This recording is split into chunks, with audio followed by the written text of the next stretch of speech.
2 Werk 3 sagen wir, wo die Propheten Haggai und Zacharia die Juden Mut zusprüchen, den Tempelbu weiter unterfangen. Woran müssen sie abhören? Wer weiß? Woran müssen sie abhören mit Bühnen?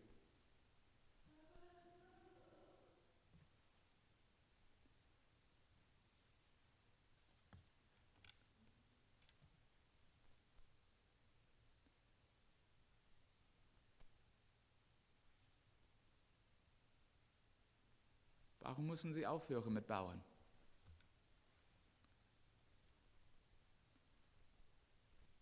Ich glaube, die haben die Antwort. Nicht so scheu sein. Der Samariter, nicht? Ja. So, der haben Wadestimmt gekriegt von den Samariter. Die Samariter und die Juden damals, die waren enorm Feind, right? Und die Samariter, die wollen nicht haben, dass die Israeliten von Babel tragen sollen. Die wollen nicht haben, dass sie ihre Stadt Jerusalem weiter abbauen sollen. Denn die wollen nicht haben, dass sie ihren Tempel weiter abbauen sollen. So die probieren alles, was sie können, um gegen die Israeliten zu schaffen. Und haben sogar einen Brief an wem geschrieben.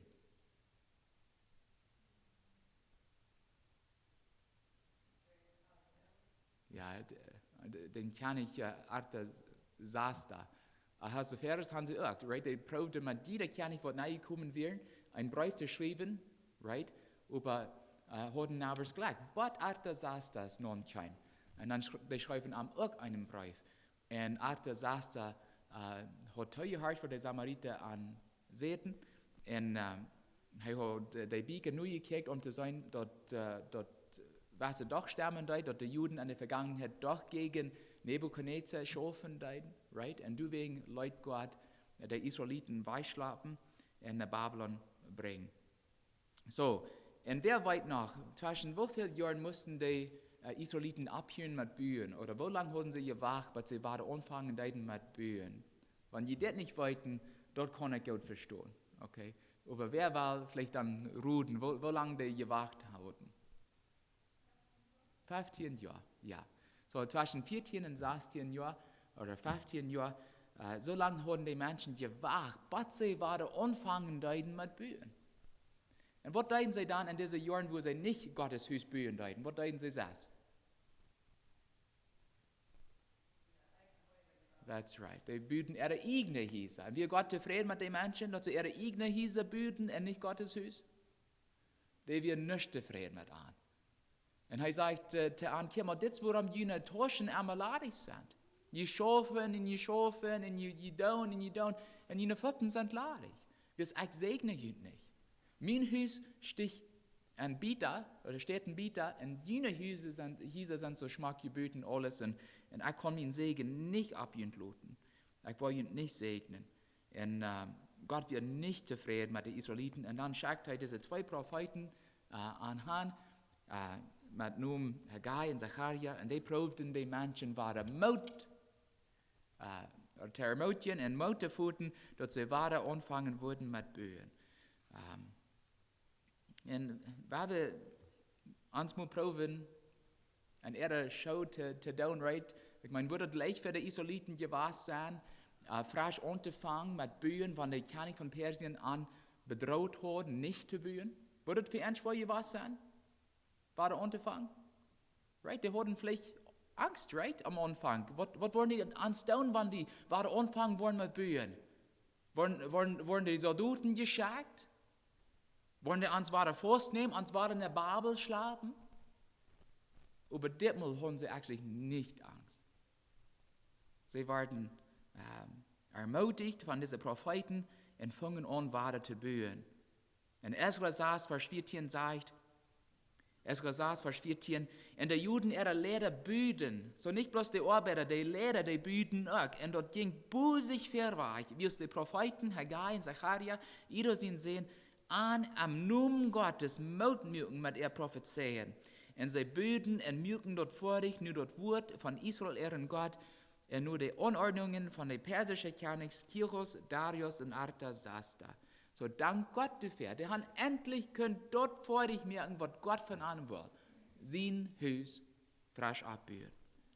Und überblieb die Frau ans, Wo haben sie den Tempel weiter können bauen, wenn das samaritische Vieh noch durch wird? Wenn die Samariter noch gegen an Schafen deuten? Haben sie nun nicht Angst? Deuten die Samariter nun nicht? Leiten sie an, nu, von du wieder Tag? So, das sind was von den Frauen, die wie von der mit Gottes Haupt durchgehen werden und betrachten werden. Und wir werden auch von diesem Kapitel lernen. So, wir losen in unserem Tag Süd 4, Vers 1. Wo Haggai und Zacharia prophezeiten, die Juden wurden Juden in Jerusalem wohnen, im Namen von dem Gott an Israel, der ewig an wir. Und das zeigt uns, dass die Menschen sich zu Gott treu gedreht haben, right?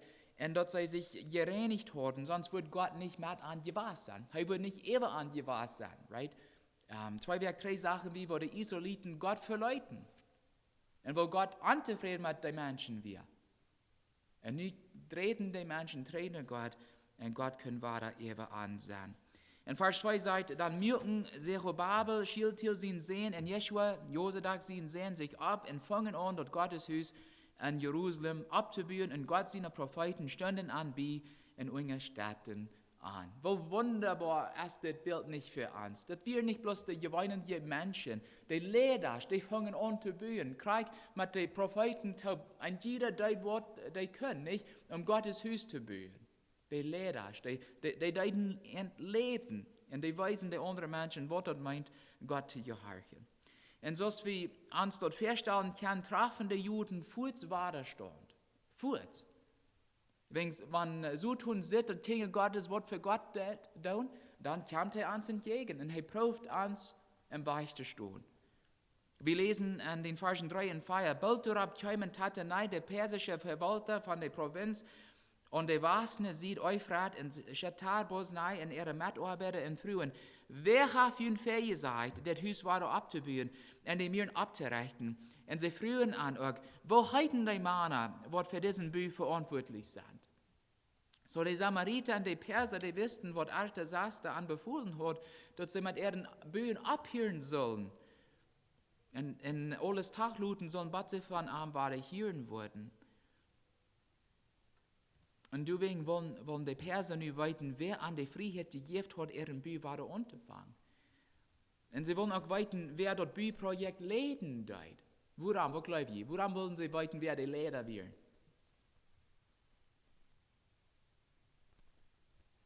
Ernte danken.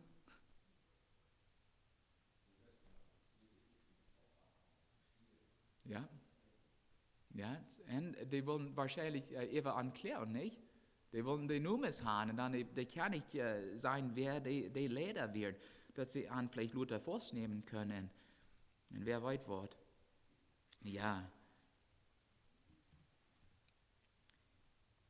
Die Angst über die Mulhorden, die Juden Mulhorden, wir nu durch ihren Glauben und den Schutz Gottes besiegt worden.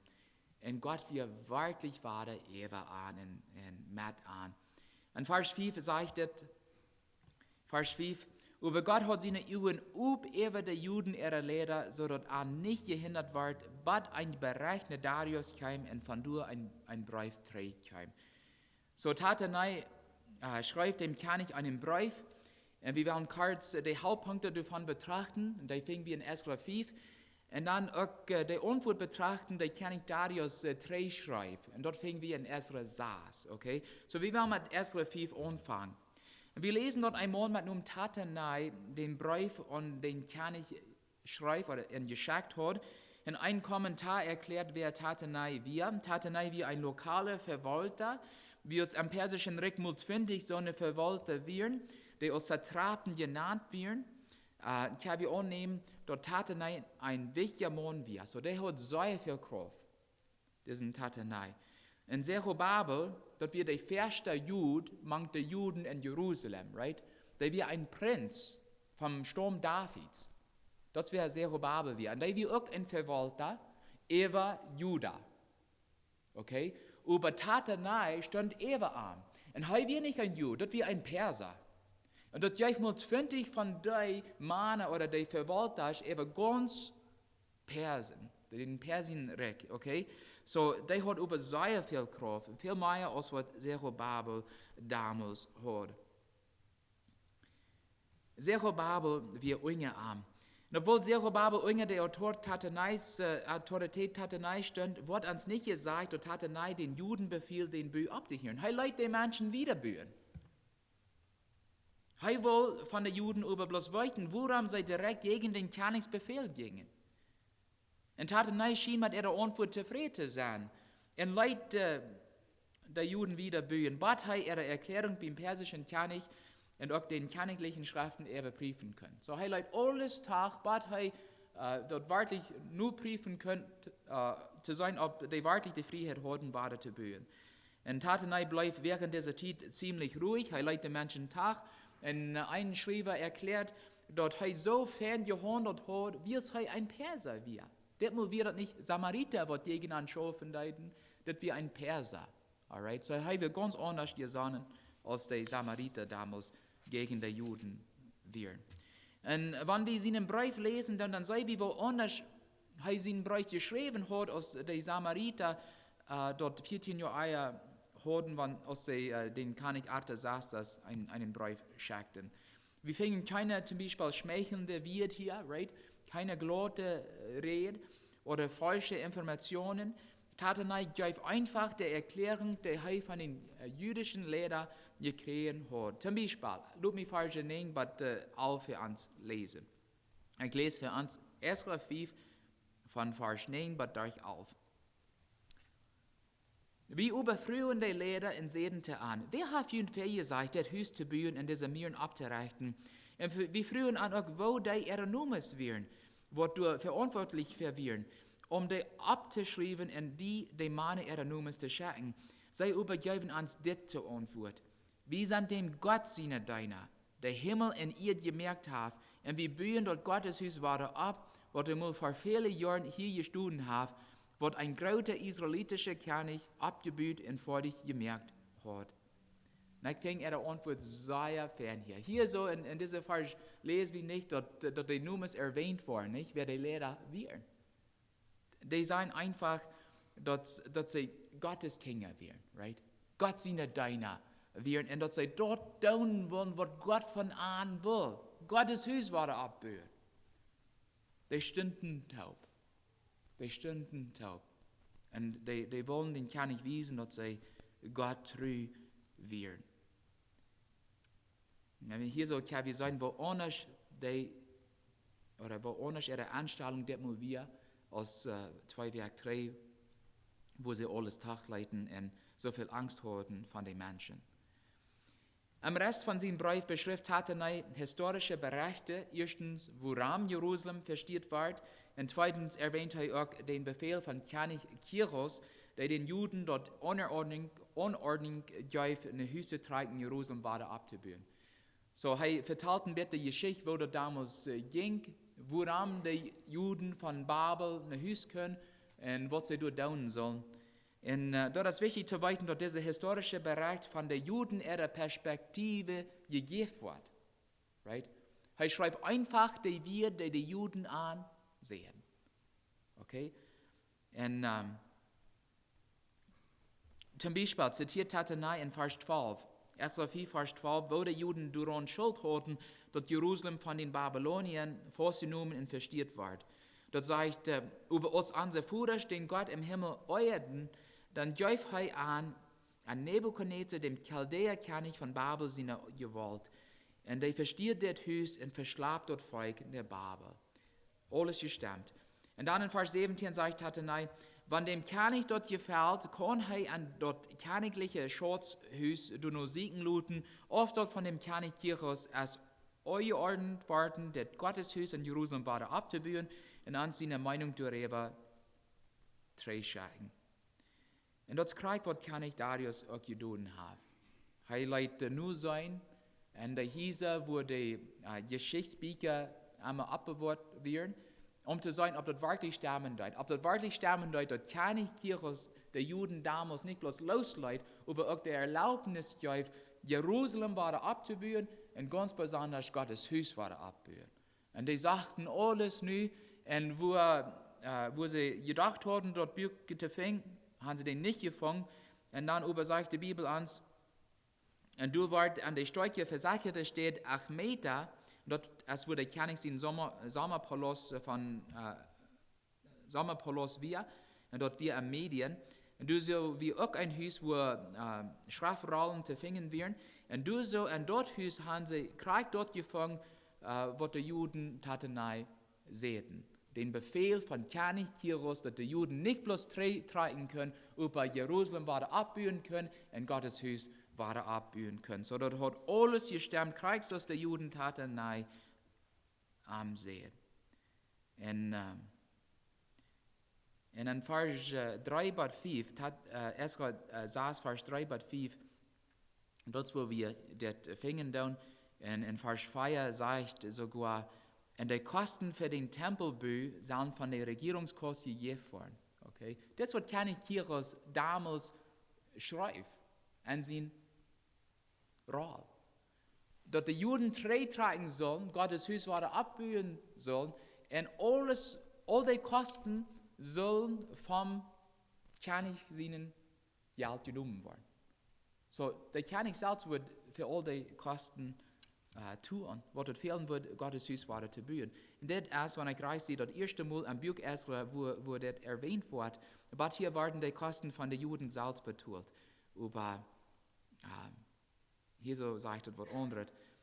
Und nun, weil wir die Vers 6 bis 12 durchgehen und die betrachten, um zu sein, was der König Darius noch geschrieben hat.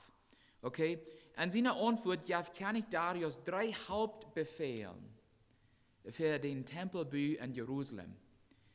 Erstens, dass keiner der Juden am Stich tun soll. Der soll nun Gottes Haus bauen. Okay? Vers 6 und 7. Er sagt, nu hält jünd, er redet Tatenai, nu hält jünd von dieser Sache wahr. Du, Tatenai, als Verwalter über die Provinz und Jan Süd-Euphrat, in Shatar Bosnai, mit jünger Mitarbeiter, die Amtslied, wat und Jan Süd-Euphrat sind, lud die und dort Gottes Haus arbeiten, dort die Juden, ihr Verwalter und ihre Lehrer dort Gottes Haus, ab die alle steht, weiter abbauen kann. Lud die Menschen endlich doch. Lud die bauen. So, das wird das Erste. Zweitens, erklärt der König, wo der Tempelbau verbetult worden soll. Vers 8 sagt, und büte dem, lud uns sein, was jeder Juden ihrer Lehrer geben sollen, dort Gottes Haus zu bauen. Du soll von dem König sein ankommen, was von der Gegend und Jan Süd-Euphrat ankam, pünktlich genommen, und der Lied gegeben worden, was sie zum Bauen brauchen. Hast du nicht wunderbar? So König Darius bestätigte, dass heute den Tempelbau betulen wurden, an dem Tatanai Tagsgeld von den Samariter gleichen soll. Von den Samariter. So nun sollen die Feind, die Samariter, für das Haus Gottes Geld geben. Ist das nicht interessant, wo Gott schaffen hat? Dieser wird ständig gegen die Juden schaffen, nun sollen die dafür alles betun. Und nicht bloß dort im Vers 9 und 10 lesen wir noch, dass all die Opfertieren, die nur dem würden gebraucht worden, Gott Opfer zu bringen, sollen auch von der Tagsgeld von den Samariter betult worden. Und dann schließlich, drittens, fingen wir an den Versen 11 bis 12 eine ernste Warnung an all die Juden bei ihrer Arbeit hindern würden. Und hier habe ich gesagt, Vers 11 und 12, ut Esra saß, und König Darius sagt, wieder wird von mir ungeordnet. Wenn irgendwer diese Unordnung übertreten wird, dann soll ein Beugchen aus sein Haus rütgereten in Heusalz an den abgerechten Beugchen eingenäht worden. In sein Haus sollte ein Ausklappen gemerkt werden, wegen was Heudeit. Der Gott über der seinen Namen dort wohnen lässt, für nicht jeder König und jeder Volk, der versiegten worden, diese Unordnung zu übertreten und dort Gottes Haus in Jerusalem zu verstehen. Auch Darius hat diese Unordnung gegeben, dort die Geneve ausgeführt wird. Das ist eine ernste Sache, nicht? Die sollen die Juden nicht tachluten, nicht mein tachluten. Wer nicht der, wer der Mann kämpft, der soll dort gemerkt werden. Und sein ganzes Haus durchgebrannt worden. Lut die Menschen endlich tach. Gott hat was Wunderbares getan, hier, liebe Geschwister. Wirst die Juden wahrlich wir gegen den König seinen Befehl zu gehen, schenkt Gott seinem Volk nicht bloß Schutz von den Samaritern, sondern er bewegte auch dort Hort vom König Darius, um die Juden zu helfen, den Bü endlich fertig zu kriegen. Niemand das schaffen. Und das ist erstaunlich, was passieren kann, liebe Geschwister, wenn die ans Leben dem Herrn völlig ewig geben dann. Und alles, was damit bei ist. Auch unsere Troubles, wie kann Gott unsere Troubles bringen? Stimmt das nicht? Wenn Menschen gegen anstehen und gegen anstreben, dann wird immer. Wie kann all die Sachen Gott ewig geben? Und er verspricht uns, mit den Dingen zu helfen. Hat Gott die Juden nicht 14 Jahre alt können halten? Absolut, sicher. Sicher, über die Menschen, die Leute sich eingegrüht worden oder entmutigt worden von den Menschen. Die hatten so grülich viel Angst, was die Menschen von ihnen denken würden, als sie das an, vielleicht würden proben umzubringen, was immer. Die hatten Menschenfurcht und leiten alles Tag. Aber wenn wir Gott vertrauen, wenn wir unsere Troubles bringen, unsere Probleme, was immer die auch sind, er wird uns helfen, die zu überstehen. Und manchmal glaube ich, oder fürchten wir, dass Gott nicht uns helfen wird. Oder Gott unsere Gebete nicht hören wird. Aber was sagt Paulus in Epheser 3, Vers 20 und 21? Er sagt, dem, der durch seine Kraft viel mehr an uns tun kann, als wir uns denken oder verstehen können. Dem traf alle ihr an die Gemeinde und in Christus Jesus durch alle Generationen und alle Ewigkeit, sagt er. So Gott kann viel mehr an uns und für uns tun, als wir uns das vorstellen können. Oder verhebs denken können, wann wir am über Vertrauen tun. Wir müssen am Vertrauen. Gott sieht unsere Troubles. Er weiß, was wir durchgehen, aber er sagt, hier, ich sehe hier. Was immer die Dinge sind, die sind viel kleiner, als was ich sehe. Ich sehe viel Streiche, ich kann helfen. Bring die Dinge mit. Und ich mag auch an einen anderen Geschichte, noch biblische Geschichte denken, den wir in 2. Mose fing. Exodus, 2. Mose fing. Du so, was uns gesagt, wo eine Frau aus dem Stamm Levi ihren Sehen verstärken muss, right? Für wie lange muss sie Arm verstärken? Oder deut sie Arm verstärken? 3 Monate, right? Ich sah, ja, okay, 3 Monate lang hat sie probiert, Moses zu verstärken. In Gottes Wort sagt, dass sie Arm nicht mal verstärken können. Dann mögt sie einen Karfreut von Schalp und verschmiert den mit Kohlenteer in Pack. Und dann lädt sei erkennt du nan und sagt dort mangt dort Schalp, was du an der Korn vom Riefer warst. Und ein einziger oft dann post seine Saste ab, dass wir Miriam, was mit am worden wurde. Und wer hat das Kind gefangen? Die Königstochter, Pharaos Tochter, ja. Und sie hat Mitleid an das Kind. Und dann fragt Miriam, soll ich die eine Früh holen von den Hebräern, die das Kind besorgen können? Und Pharaos Tochter sagt, ja. Und wen hat Miriam geholt, um das zu tun? Das kennt sie nicht mehr.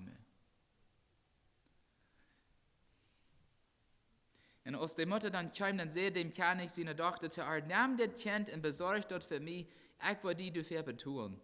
Und sie nahmen dort das Kind und besorgt an. So wie, ein Tag hat diese Frau ihr Kind verstärken muss, so dass der Ägypter Moses nicht totmachen können. Und nie kriegt sie betult, um ihr eigenes Kind zu besorgen. So schafft Gott, nicht? Wenn wir am Vertrauen tun. So sorgt Gott für uns. Wenn wir am alles bringen tun. Auch unsere Troubles.